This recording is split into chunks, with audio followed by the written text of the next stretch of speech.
Welcome to the Steel City. Is everybody ready to go? It's proclaim the greatest radio show. Welcome everyone to another episode of The Spread. I'm your host Jim Sella. The Pittsburgh Steelers in the divisional round of the playoffs this week at home against the Jacksonville Jaguars. A rematch of a game earlier this season, one of the 3 losses for the Steelers this year. Jaguars defense dominant. Jaguars running game dominant. Steelers end up losing that game 30-9. At the time, a lot of people were saying you lost to a lesser team and really dogged on the Steelers, and I was one of them. But now we see that Jacksonville was actually a pretty good team, so not that you want to lose to them, but at the same time, that loss doesn't look like it's so lopsided now. The biggest story this week so far now, actually breaking news today, Steelers cornerback Artie Burns left practice today. It is Wednesday right now. Non-contact knee injury. I believe it was Ian Rappaport was already tweeting out that it is not ligament damage, so who really knows as of right now. If Artie Burns cannot play in this game, Cam Sutton will step in the starting role with Mike Hilton staying in the slot and Joe Hayden playing opposite of Sutton. What does that mean for the Steelers? I don't know. I don't know if it means a whole lot. Not dogging on Artie Burns. I like Artie. I think he's a good player. I think he's going to continue to get better in his career. Didn't take that big leap everybody thought he would from year 1 to year 2 this year. He's had a couple tough times, couple tough games out there. Giving up some big plays on defense. So Cam Sutton pretty much, I don't want to say completely untested. He's played a little bit after being hurt a lot of the year and being on IR. But he would have to come in and pretty much as far as a starter, he's untested. So Jaguars, can they take advantage of that? Blake Bortles, can he take advantage of that? I don't really know. Blake hasn't been having the best year this year throwing the football. Early in his career, this guy was putting up big numbers. Now, Dash always likes to point out that it was in garbage time where he was getting most of these numbers, and he's right. The Jaguars were a bad team early in Bortles' career. They were consistently behind big a lot, especially their defense was not good. So Bortles was always getting a lot of garbage time points as far as fantasy football, yards, touchdowns, things of that nature. So maybe that inflated his play a little bit, but the last 2 years Bortles has not been playing as well.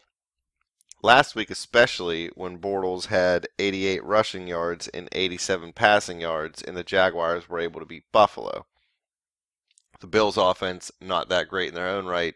Tyrod Taylor, not a great quarterback either. But can the Jaguars do that to Pittsburgh this week? I don't know. I don't think so. And everybody likes to point out the score 30-9, big lopsided victory for Jacksonville early in the year.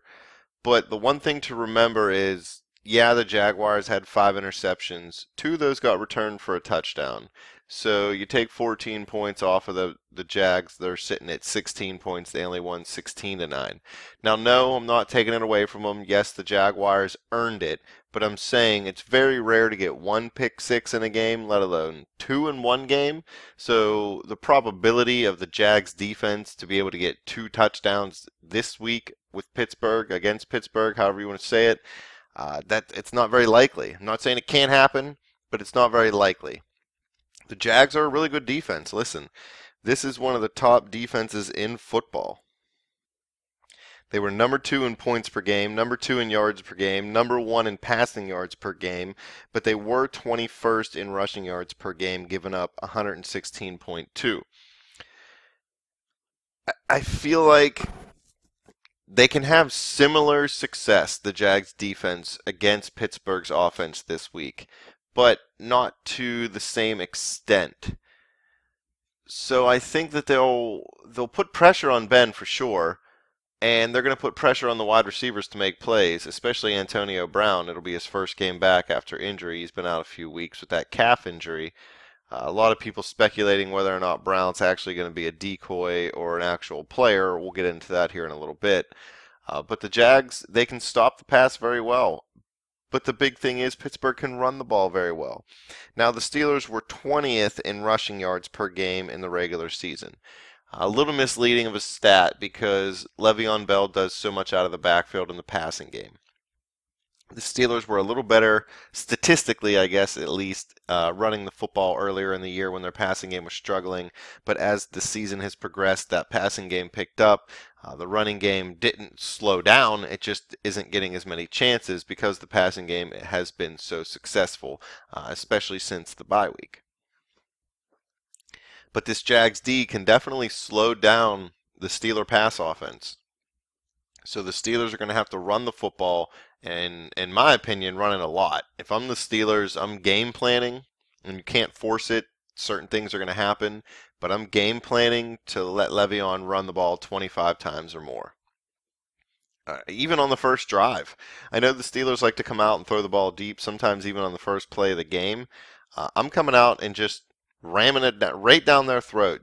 Jacksonville thinks they're going to come into Pittsburgh and do exactly that. They think they're going to be able to play great defense, play good enough in the passing game, but run the ball right down our throat to be able to win this game. They're going to try to control the clock. They're going to try to control time of possession. They're going to try to control possessions in general. The longer their offense holds the ball, the less chances the Steelers' explosive offense has to score.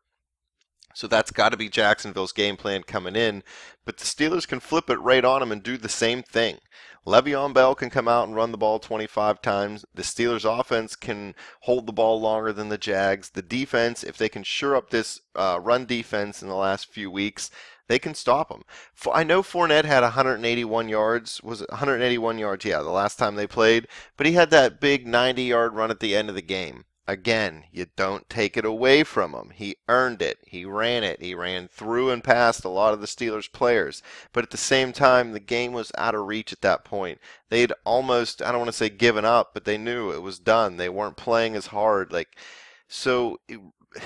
would have held him to a very reasonable 100, maybe 115, 120 yards in that game, not 181 if he doesn't break that big run. So that number's a little inflated. So I don't know where these Jaguars fans and I guess the players are always, confident in themselves, but these fans think that they're just going to come out and roll the Steelers again just because of the score. It's going to be a really close game. Nobody's going to roll over anybody in this game. I don't think the Steelers are going to roll over the Jags, and the Jags certainly are not going to roll over Pittsburgh in this football game. The Steelers are going to have to come out. They're going to have to run Le'Veon Bell. They're going to have to limit mistakes. They obviously seen what happened the first time they played if you make mistakes against this team. And they're going to have to watch out for Blake Bortles on the ground. So, like I said a couple minutes ago, Bortles had more rushing yards and passing yards, 88 versus 87 last week versus Buffalo. For the year, Bortles has 323 yards rushing. That was 7th among QBs, starting QBs in the NFL. And he gained 144 of those on first down. So the Jaguars offense, what they're going to do is, if there's nothing open, they just have Bortles running a little bit, and that gives them manageable second down, manageable third downs. If you're at 2nd and 6 versus 2nd and 10, you can turn that into 3rd and 2. You can turn that into a first down. Jags averaging 4.3 yards in the run game. So if Bortles can do that, that's going to hurt Pittsburgh, and they need to watch out. I don't think he would run for 88 yards against Pittsburgh like he did against Buffalo. But what worries me is those 3rd and mids, like a 3rd and 6, a 3rd and 7. You have everybody covered. Nobody's open for Bortles to throw it to. He's able to break containment and get that first down. That's demoralizing to a defense. The Steelers' defense has kind of given up plays like that recently since Ryan Shazier's gotten hurt. I'm not dogging on them because they're still a really, really good defense, but they're susceptible to that. They have Sean Spence there in the middle. It's kind of like linebacker by committee there for Ryan Shazier's position at least. You still have stability with Vince Williams next to him, and then Dupree and Watt obviously on the outside. But at the same time, you just got to be careful. The Steelers are guilty all year long, not a lot, but they've done it a little bit in each game, of over pursuing a few times and allowing the quarterback to break containment, or even a running back to just kind of break containment out into the field and get open and get that first down that you really didn't need to be giving up. So if the Steelers can be aware of that, try to keep Bortles in the pocket, as funny as that sounds. You don't want to get him out. You don't want to let him get out. You don't want to let him break containment, and you don't want to let him burn you on third down. Moving over to the Steelers now.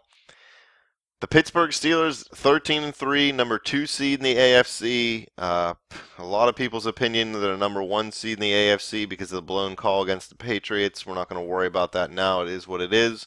We're in the playoffs. We're here. We got a home game. We got the Jaguars. That's what matters this week. But this offense, if Antonio Brown comes back and he's even 80%, they're ready to go. I mean, you've seen Juju getting juiced up. You've seen Martavis Bryant starting to gain some confidence the last few weeks. Le'Veon Bell obviously has been playing well since about week 3 or 4. Big Ben has really turned it up, especially since the bye week. I mean, this Steelers offense is humming on all cylinders. I don't know if there's a better offense in football right now. They are averaging around 30-plus points per game since the bye week. I can't remember the exact numbers since the Cleveland game kind of skewed it a little bit, but we played a lot of our backups.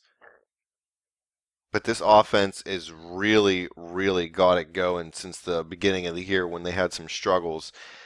Like I said, AB, he's looking good. He was a full participant in practice today. Again, it is Wednesday. So will AB be a decoy? Fans, let us know what you think. Hit us up on Twitter at bet_the_spread. Hit me up on Twitter at betjimthewin. Check out our Facebook page at facebook.com/betthespread, or you can just comment below. Let us know. We want to know what everybody thinks. I think AB's ready to go. Do I think he's 100%? Probably not. But do I think he's somewhere between 80 and 90%? Sure.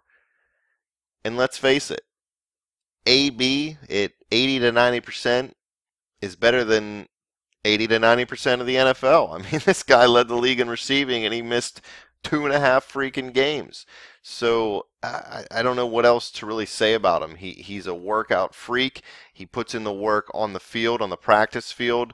He catches balls in the jugs machine. I'm sure just because he wasn't able to get out and run around, that doesn't mean he wasn't still working on catching footballs. He probably just was sitting down or having somebody hold him up or hanging from some kind of swing or something. You never know with this guy. He's crazy. So I fully expect Antonio Brown to come out and make a difference. Now, when I say make a difference, that doesn't mean he's going to come out and catch 15 for $182 like he's done before. I think he'll make 4 to 6 key plays in this game. I don't think he's really probably won't see him get downfield. Maybe you will. Maybe he's feeling better than we all know. The Jaguars will underestimate him a little bit early, and he'll be able to get behind the defense and get a big play early in the football game. That would be great. I don't foresee that happening, though. If anything, I think Brown's burst right off the bat will be affected a little bit, and then his deep speed will be probably affected a little bit. But I think Antonio can make 4 to 6 big plays, whether that's converting a third down, a third and long, or getting a touchdown when you're somewhere near in the red zone, or even just bailing Big Ben out on a play late in the game on, one of those spectacular sideline catches that he makes that keeps a drive going. I mean, Antonio Brown finds a way to make an impact in so many football games in so many different ways.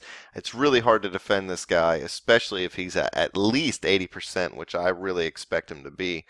So the Jags D better watch out. If they don't roll coverage to his side early on, he may be able to burn them deep. So we'll have to keep an eye on that. And then opposite him, you have to worry about Juju and Martavis Bryant. Juju's really blown up. I mean, this kid almost had 1,000 yards receiving in his rookie year. Had some really big games after Antonio Brown got hurt. I love everything about this kid. I've been talking about him all year now. I love his energy. I love his passion. His celebrations are a little weird. I'm not the biggest fan of celebrations, but at least he's not going out and doing douchebag things. He's just running around having fun. So I got no problem with that either. But Juju all around, just a great player.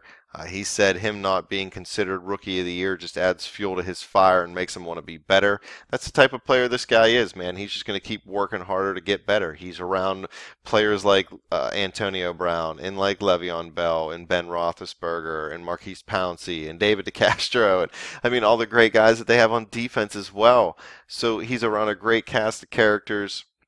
He's become a great character in that cast, and I think Juju really fits in that locker room really well. The players really like him. The team seems to really like him. The fans love him, and I think he's set to have a big game as a number 2 guy. He might even come out and actually have the biggest game. If the Jags D does think Antonio Brown is at 100%, or if Antonio Brown is at 100%, you're going to see them roll a lot of coverage to his side, and Juju's going to have a chance at one-on-one coverage a few times in this game. And if he can capitalize on that, you better watch out.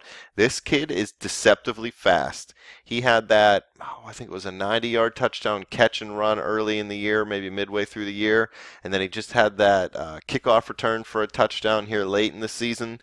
He doesn't look fast, but when he's going, man, players can't catch him. So if he can catch a ball or get behind a defender, he can really run, and the Steelers have really utilized that. And Martavis Bryant's complementing that, not having the big year that people hoped after coming back from that suspension, but he's definitely fit in well here as a number 3 receiver, especially towards the end of the season. So AB, you got him coming back somewhere around 80%. You got Juju, who's playing at 150% all the time. Martavis Bryant settling in. The tight ends, they could be doing better, but they're not doing terrible. Really, to me, as long as they're run blocking well and catching a few passes here for Ben to keep the drive going, or catching that occasional red zone touchdown, I'm fine with that. And then, of course, the running game has been on point. A lot of people think maybe Leonard Fournette is a better running back than Le'Veon Bell. I disagree. I think Fournette and Bell are totally different running backs. Fournette's a lot bigger and more physical. Le'Veon has that really odd, just completely stops and then starts style that I've never seen anybody do, quite honestly. So I don't even want to compare them, really. I mean, Fournette's just not anywhere near the same style of runner as Le'Veon, and they're both great at what they do. I just still think that Le'Veon Bell's a better runner because of what he can do in the passing game. Even if Antonio doesn't have a great game, you're going to have him as a decoy. You're going to have Juju. You're going to have Bryant. You're going to have Bell running the ball. You're going to have Bell catching the ball. I mean, I don't see any way that the Steelers do not come out and play really well in this football game. They're going to be ready for what Jacksonville is going to bring, and I think the Jags might be a little overconfident coming into this football game. I know they beat us in 2007 twice in 1 year. They beat us in the regular season, and then they came and beat us in the playoffs. I believe that was Mike Tomlin's first year. But I don't think it's going to happen again. I just really don't think so. The interesting thing to me is the Jags lead the all-time series 13-11, and since 2007, the series is tied 3-3. The Steelers, though, are 12-1 in their last 13 games that they played where the kickoff temperature was 32 degrees or below. So I believe the kickoff temperature is supposed to be a lot lower than that this week. I don't remember the Jags' record in cold weather, but it's not good at all, quite honestly. Florida team coming up here. I've heard Leonard Fournette say that he doesn't like playing in the cold. But you can't get too worked up over that. I don't think a lot of players like to play in the cold. I mean, who wants to go out in the cold? Fournette's style definitely suits him in the cold, and Le'Veon Bell made a point about this. He says he likes playing in the cold because defenders don't want to tackle you, especially later in the football game. Fournette's even bigger and stronger than Le'Veon in the running game, so it's going to be the same way for these Steelers defenders. So they're really going to have to make sure they get up and get ready. Don't have any worries about that, though. Pittsburgh's used to this cold weather. As far as the keys to victory go this week, man, I don't know. I've tried to be conservative all year. I haven't yinsed it up too much. I don't pick the Steelers to blow too many teams out. I think early in the year I picked them to go to 11-5 throughout the season. I probably picked them to lose maybe 3 times. And the only game that I was actually right on was the New England Patriots game. Or maybe I did have the Steelers win in that game and I wasn't right about that one. I'm wrong about a lot of things, so it doesn't really matter. But anyway, as far as my keys to victory go, I think the Steelers need to just dominate. I mean, really come out and know that they are a better football team than the Jacksonville Jaguars. And that's no disrespect to the Jags. That's a testament to how good Pittsburgh really is. Big Ben needs to come out and play well. I don't want to see them have to struggle in this football game, although I think it's going to be close. I don't think it's going to be a blowout. They need to play like it could be. The Jags defense is going to get theirs. They're going to pick Ben off. He might throw 2 interceptions again. That's not what I'm worried about. I'm just worried about the Steelers offense coming through when they need it. Get those third downs. Get those red zone touchdowns. But they need to come out, run the ball early, establish the run, get the Jaguars defense on their heels, start wearing them down a little bit. Honestly, kind of go back to that old school, beat them in the run game, and then go after them in the passing game. Let Antonio Brown get the feel a little bit early on. Don't force too many balls to him early in the game. Let him get used to being out there, see how that calf feels. Let Juju get used to being out there. Let him get physical with those corners and those safeties. He's a big kid in his own right. Get physical with these Jaguars, and then late in the game, really just put your foot on the throat and put your foot on the throttle and just kick it into high gear and go. I mean, there's no reason the Steelers offense shouldn't be able to put points on the board. Not saying they're going to come out and put 30 or 40, so don't jump all over me here. But there's no reason they can't outscore the Jaguars in this football game. The Jaguars offense is not that good. The Steelers offense is really good. The Steelers defense is pretty damn good. And of course the Jaguars defense is pretty damn good in their own right. So, here's what I think. Official prediction. It's going to be a tough game. It's going to be close early on. I think Pittsburgh will run the ball well early. I think they're going to get an early touchdown, maybe 2, and it's going to look like it's going to become a blowout. But then I think the Jags will settle down a little bit, get in their groove. You'll see them probably force a turnover somewhere, in the first half. Maybe give themselves a short field and steal a touchdown or 2 in the first half. I think it's going to be close on the scoreboard, but in the stat sheet, I think eventually you'll see that Pittsburgh's the better team. But I'm going to pick Pittsburgh to win this game. I'm going to say 24-17. A lot of people think it's going to be this big blowout. I know 7 points is a lot. Don't get me wrong. I'm not saying that's a super close victory or anything like that.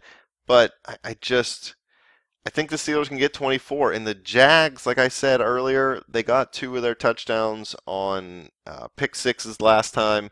Don't think that's going to happen this time. 17 points is right around what they scored last time offensively. It's what they've really been scoring offensively. I know Bortles had a decent December, so he played a couple good games in a row. He just stunk it up last week in Buffalo. Or last week against Buffalo, sorry. But yeah, I don't see the Jags being able to outscore the Steelers. I think the Steelers will probably be up 24-10, late in the game, and then maybe the Jags get that extra touchdown to get it a little bit closer and make the score a little closer. But it's gonna be physical no matter what happens, and even if the Steelers come out of this game with a victory, it's going to be tough going into whoever they got to play, whether it's New England or Tennessee the week after. Most likely going to be New England. But the Jags are going to put a hurting on you, and they're definitely going to leave their mark on you. Even if you beat them, you will remember them next week. So I'm not taking anything away from you Jaguars fans. Don't freak out. Don't start sending me death threats or trying to figure out where I live to put car bombs underneath me. You guys, you're good. Your team's getting better. You got to get a little bit better of a quarterback, but you're on your way. So, Steelers 24, Jaguars 17. Think Big Ben and company move on to the AFC Championship game for the 2nd year in a row. Antonio Brown, I'm going to say he has somewhere between, I'll give him 5 catches for 70 yards and a touchdown. Le'Veon Bell, we'll give him 26 carries for a $130 and 2 touchdowns. Ball out, guys. We need it. Fans, questions, comments, as I mentioned before, hit us up on Twitter at bet_the_spread. Hit me up on Twitter at betjimthewin. Check out the Facebook page at facebook.com/betthespread. Keep coming back to YouTube. Click subscribe. Send it to your friends. Playoff football, man. You just really got to love it. You know I do. Bye-bye.